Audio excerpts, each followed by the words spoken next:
Le jour se lève sur un soleil resplendissant. Quelques jeunes s'élancent vers la plage pour faire quelques longueurs dans la mer. L'eau est à 6 degrés. S'en fout ces Norvégiens. Titine m'attend impatiemment pour rejoindre Narvik aujourd'hui. J'ai à peine le temps de quitter le campement que je fais une rencontre impromptue. Alors les filles, ça va comme vous voulez 3 kilomètres à pied encore. Et comme une brebis n'avance jamais seule, Bon bah les amis, là je suis avec ma copine qui est pas contente. Je sais pas ce qu'elle veut. Elle est pas contente. Hein. Et alors il y a ses copines là-bas, dis donc. Elles buglent aussi. Je sais pas ce qu'elles foutent ici. Elles sont pas contentes.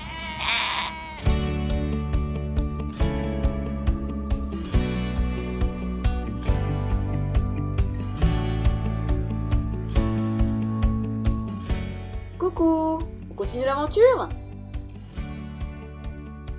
Il faut quand même que je te dise que cette nuit au bord de la mer de Norvège a été la plus rude que j'ai connue. La température extérieure était indiquée à 2 degrés et je te raconte pas le taux d'humidité. Pour faire bref, même emmitouflée dans mon sac de couchage qui était pourtant prévu pour ce type de température, je me suis clairement gelée.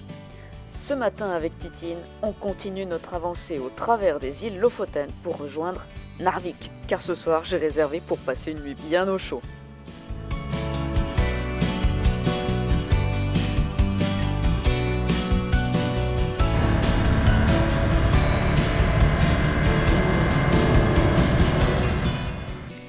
Nous sommes actuellement sur l'île qui s'appelle Moskenesøy. C'est l'île qui est située la plus au sud des îles Lofoten.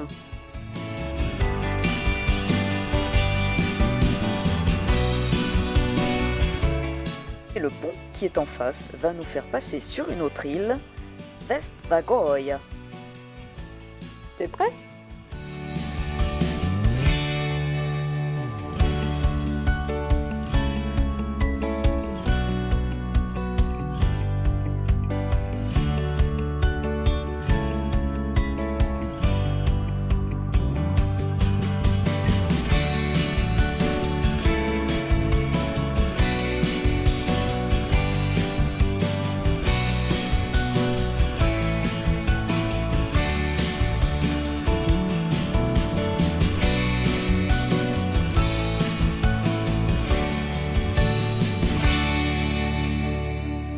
Bon, tu kiffes ou tu kiffes pas?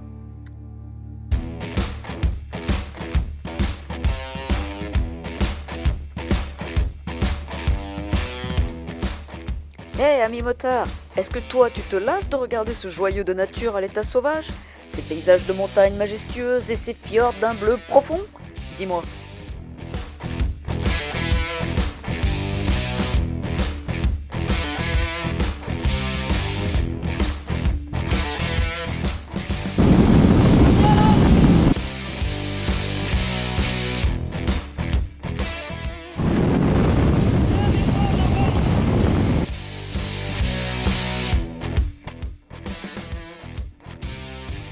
Alors salut, on est sur la route pour Nordisk ou Nadisk.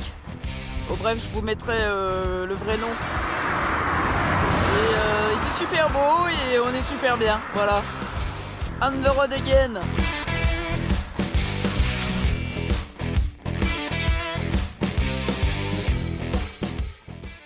Au milieu de ces crêtes vertes pointues, nous passons sur le pont Gimsøystrømmen, qui permet une fois encore de changer d'île et de passer de l'île de Østavågøy à l'île de Gimsøy.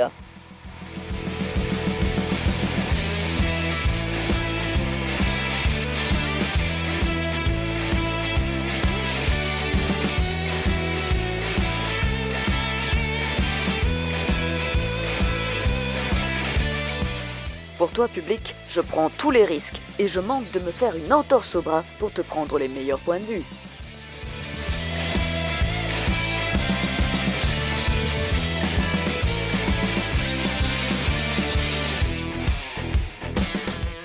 Ici, le monument à ne pas manquer est l'église de Vagan, d'une taille colossale pour la densité de la population. Rendez-vous compte, 1200 fidèles peuvent y être accueillis. Cette architecture trône sur tout le paysage. Le site fut construit à la fin du 19e siècle, devenant alors la cathédrale des Lofoten. Incroyable, non ?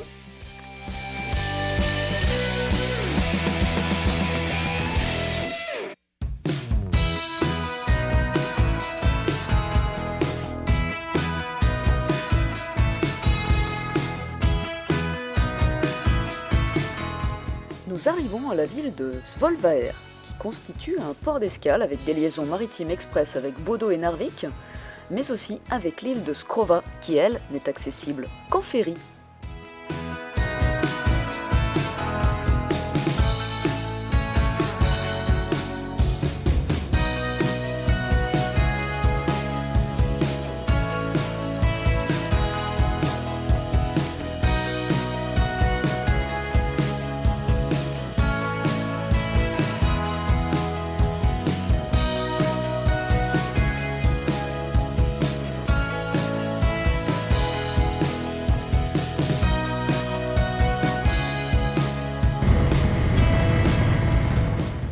Là, je suis en train de te raconter une histoire qui a l'air vraiment trop intéressante.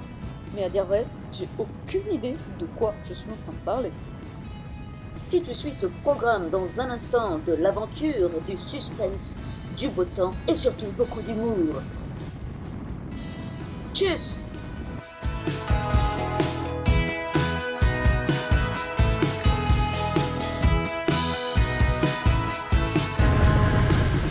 Narvik est encore à 239 km.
Tu découvres ici le pont de Ravsund. Et devine quoi, on va encore changer d'île. Eh oui, cette fois, on va à la rencontre de l'île de Inoya.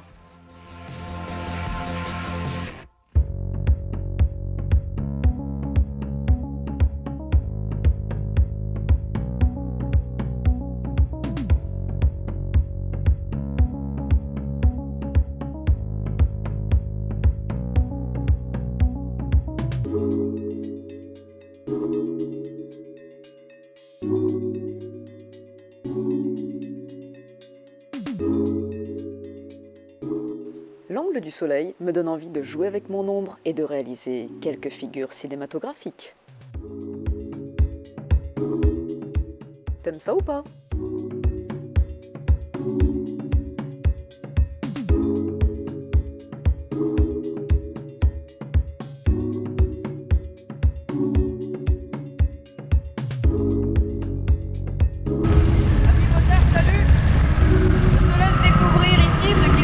La jetting place. Tu vois le panneau? Et ben figure-toi qu'ici c'est pour gêner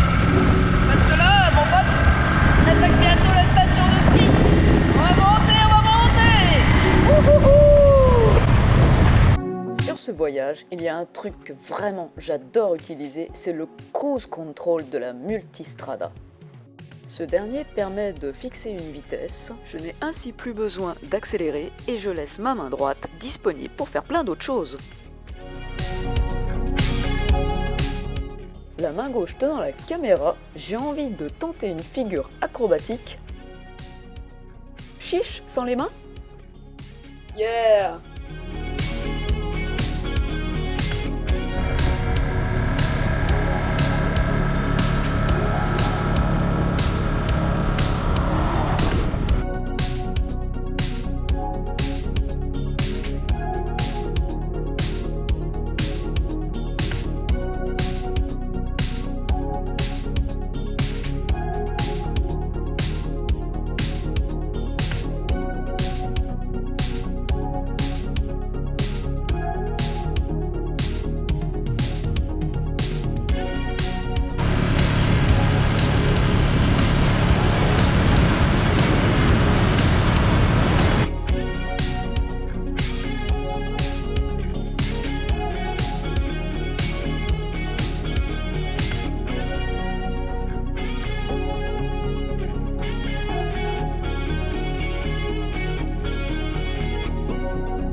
Cap ou pas cap de conduire debout, sans les mains?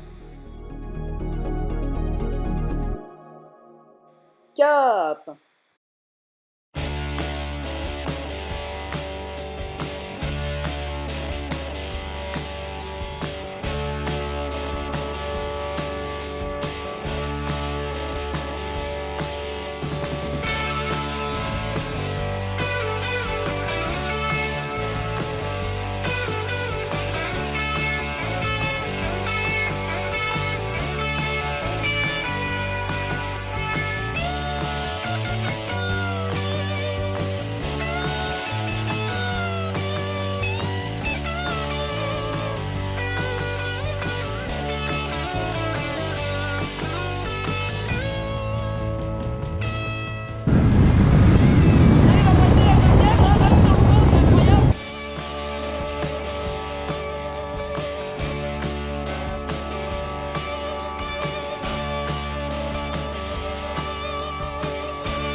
Narvik, c'est l'un des plus grands dénivelés de Scandinavie, l'un des meilleurs spots de ski alpin de Norvège, l'une des 10 meilleures stations d'Europe qui méritent à être connues. Bon, il faut que je te dise quand même que, étant originaire des Alpes, les stations de ski ça me connaît. Perso, j'étais un peu déçu. Bah oui, moi je pensais que la Norvège, tout au nord de l'Europe, c'était un dénivelé énorme. Mais en fait, pas tant que ça. Bon, je suis peut-être un peu chauvine.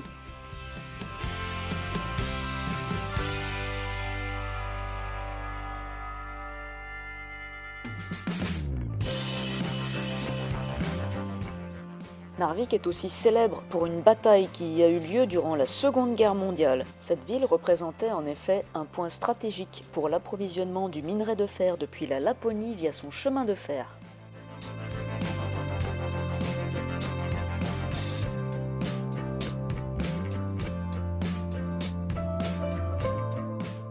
Arrivé à Narvik, il nous reste encore 740 km pour le Cap Nord et 2407 du pôle Nord. Aujourd'hui, pas de froid sous la tente. Non, il fait trop froid. Donc, je me suis pris une petite chambre là. Ça ira pour cette nuit. Et puis au moins, je serai bien au chaud. Voilà. Et après, d'ici 2 jours, on devrait être au Cap Nord. Voilà, si tout va bien. Croisez les doigts pour moi. Bye.